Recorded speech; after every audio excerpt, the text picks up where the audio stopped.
Well, good morning, everyone. Thank you so much for joining us in this study today. I'm glad that you are able to be here. I hope you enjoyed our little diversion last week where we took a little side study. But today we get back into 1 Samuel chapter 28 and picking up with verse 8, as you can see on your screen. This is just a fascinating passage of scripture, and there is just so much here going on that I hope we can really unpack this and dig into this. So as we see here, the scene as it plays out is Saul is not hearing from God. He is not getting any direction on what to do in this upcoming battle. Of course, we know that he's going to lose his kingship and is going to be given to David, and that has been prophesied long ago. But Saul is falling from God's favor here and just in this downward spiral. And so Saul asks his advisors, is there any witches around? Is there any women or people who can contact the underworld? And again, this is really incredible to think that Saul would be so desperate to go into this realm of trying to get an answer, of trying to get some direction somewhere. So that's where we left off last time. We pick up at verse 8. They tell him that there is this witch of Endor, so he goes and disguises himself and went with two men, and they came to this woman by night. And that's where we come into some really fun words here. And they want to conduct a séance. And what you'll notice right away is this word has two entries here. One is in the kind of the brackets, and one is in the parentheses. And again, as I had mentioned, this is found quite common in the Hebrew scriptures, where there is a what's called a kere and a kativ. The kativ is what is written, and the kere is what is read. And so the word in the brackets here is what is written. And of course, the reason for this is that it is spelled in a way that is not known. It has a what they would say is a antiquated or a defunct, or some would say an incorrect spelling. And again, this is where, depending upon how you want to look at it, was this put in here on purpose? Was it an accidental scribal error? Is it intended to convey a different message? And you'll find that there are scholars who pick up on each one of those and will expound upon it. And we're not here to debate that. We're just here to learn. And what we can learn here is that what does this word seance really mean? Of course, you know that there's a hyperlink above it that when you hold your cursor over that number 7080, it comes out with the Strong's Concordance, practice divination, false prophets. And of course, we can only look at this through our understanding in today's culture, what we have learned, what we know, or what we don't know about that realm of black magic, of seances, of witchcraft, and things like that. We only know what we've been taught. Well, is that the same as what they knew back then? Is it still the same? Did it mean something different? So we look to the Hebrew words to see if maybe there's some deeper level of understanding. So when we click on this and open it up in the in the Bible Hub, it doesn't give us much. The word is used quite often in the Bible, but it talks about to practice divination. We go to Brown Driver Briggs. It really doesn't unpack much more than that.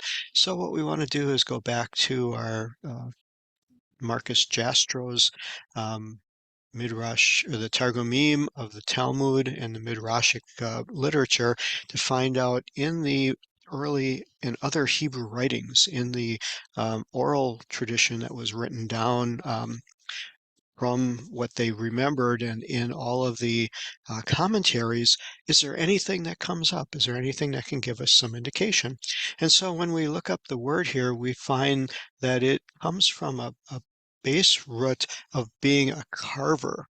And that's what's kind of interesting here is that the root is to carve, and the thought is that it, how God created by speaking, but yet when someone seeks an avenue of understanding that isn't from God, it is if they are rejecting the creator and going to a means that instead of creating to gain understanding, it's like a carver going in and cutting up what exists and trying to carve out something that is useful for them or that they want to hear.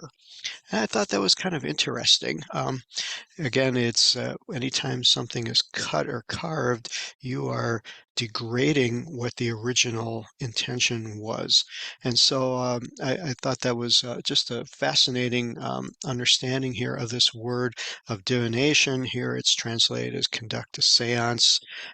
What's interesting too is then right after this uses the word na, which is the word please in the Bible, not used very often, but it does give you an understanding of how desperate Saul is and how he is really stooping to find how desperate he is right now and where he's stooping to. So Saul comes to this woman. She doesn't know who he is. And he comes to her and said, I want you to bring up and make contact with someone. And she right away says, hey, wait a minute, I don't know who you are. You might be a spy. You might be undercover cop. Saul has put away all of them, and I'm not going to reveal myself because, why are you trying to lay a snare for me? And if I'm caught, it's instant death. And then verse 10 is where it really gets interesting. So here, Saul, in his disguise, makes an oath. It says he swore. This word for oath, you will find, is made up of the word that is what's used for the number 7, and it's Shiva. And so what a swearing was taking an oath and repeating it 7 times. And they say when you repeat it 7 times, that ingrained it and made it stronger and binding. I find that's kind of interesting because if any of you have ever read any self-help books or any books on trying to create good habits in your life, you'll find that they say that you need to repeat a habit 7 times before it becomes ingrained within you. And so maybe there is something to that that's confirmed by what we see here in this word for taking an oath or swearing. But then how does Saul make this oath? What what does he say? What does he base it upon? Again, taking an oath and swearing against something that is outside of yourself, that whole realm of how that is done, to me is a very fascinating topic. And we see a little bit here that Saul is swearing, and again, you don't get this in English, but you see it in the Hebrew here. He's swearing by the Tetragrammaton, the word that's translated as Yahweh, meaning the name, intimate name of God that um, portrays his mercy and his grace. Um, where is Saul's mind in all of this? What is he thinking? Here he is going to a witch, but yet invoking the precious, merciful name of God in the midst of his um, darkness, because I don't know why, but it's so interesting that Saul swears using the name of God to confirm his oath as a promise. And because there was nothing more strong by which you could take an oath by this precious, uh, intimate name of God that the Jews won't even pronounce anymore because they say it's so holy and they want to reverence it so much. And here Saul is putting it in the form of an oath to a witch while he's lying about who he is. Very, very interesting. And so he convinces her. She goes ahead with it and said, oh, who do you want me to bring up for you? Again, this is pretty incredible that she has the experience to be able to um, be in this realm and feel confident. Is it Is this just a circus trick, or is this something she really was able to do? We're going to get little clues of that as this progresses. And so he says, I want you to bring Samuel up for me. And so she obviously does her thing in between verse 11 and 12. And something happens in verse 12 that the woman saw Samuel, and it said that she cried out. What caused her to cry out? You would think if she has done this many times before, this would be old hat. She'd feel totally in control. So it lets me think that maybe she was not aware of what she was really doing here and had never gone to this deeper level of, we'll call it a spiritual experience in her realm of spirit, and that this was something that God was allowing to happen in a way that was well beyond anything she's ever done before, that's my take on it, that it caused her to cry out with a loud voice.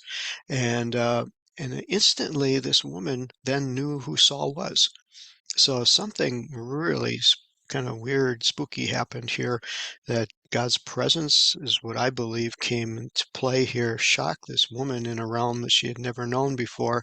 And suddenly she was given the understanding of who this guy was, that this was Saul, um, and everything was exposed. And so, verse 13, the king cries out to her, said to her, don't be afraid. What did you see? So obviously Saul saw nothing, heard nothing. The woman was the only one that saw this. And so um, the woman never said that she saw Samuel. It says she saw it, but she never verbalized it. And so Saul's asking her, "What did you see?" And so the woman doesn't say, "Oh, I saw Samuel." She says, "I saw a a God." And again, here is where it gets interesting in the Hebrew, because this is the word for Elohim, which can mean false god, it can mean a judge, it can mean someone of great authority, and it can also mean the one true God. But here it's not capitalized. We get the impression that obviously she didn't see the one true God of Israel, but she saw something that she attributed to a spiritual being. And she saw this image ascending out of the earth.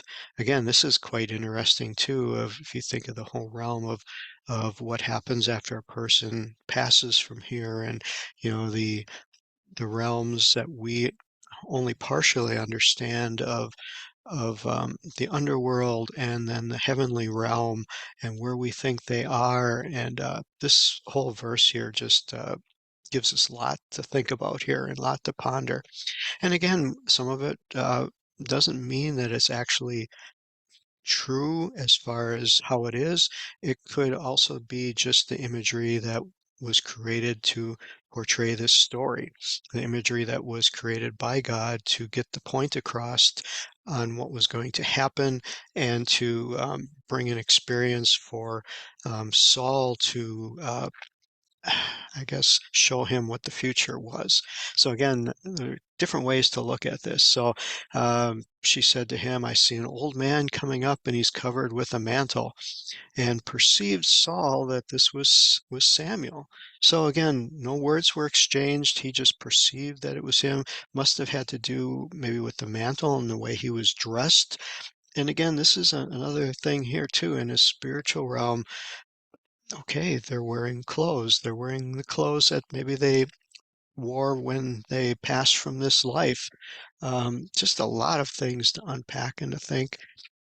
How much do we want to dissect this? How much do we want to, um, you know, put stock in that this was only an image that was created for this particular purpose, or is this really an actual insight into the world, spiritual world that's beyond our realm? Those are things we don't know. Well, Saul obviously felt it was a moment here that he was overcome, so he bows to the ground and before Samuel or whatever was coming up here. And verse 15 um, is very interesting here, in that Samuel says to him, "Why have you disturbed me, bringing me up?" Uh, Again, what do we make of this? Where is Samuel? Where are these departed souls? I would not have thought they'd be coming up from the bottom, from the middle of the earth. Um, we really don't know. I tend to think this is more of an imagery that God allowed to be created for Saul to I don't know, leave us a understanding of how people, when they turn from God and when they're out of God's will and out of God's plan and purpose, showing the depths that there is no depth that they will not go to, and how dangerous this can be and how futile it can be. And so Samuel says to Saul, "Why have you disturbed me, bringing me up?" And Saul says, "I'm distressed. The Philistines are coming to make war with me, and God's departed from me and doesn't answer me by the prophets or by dreams or by the Urim and Thummim, um, the kind of the divining stones. And I don't know what to do, and I'm beside myself." Well, he knows what's going to happen. He's just afraid because he knows that the end is coming, and he wants some understanding here. So, wow, a lot of stuff going on, a lot of things to think about. We're going to stop. We're going to let you ponder this for a little bit as we stop at the end of verse 15, and we'll come back next week in verse 16 and try to see where this is all going. So God bless you. Thanks again for being a part of this study, and look forward to seeing you again next week. Bye-bye.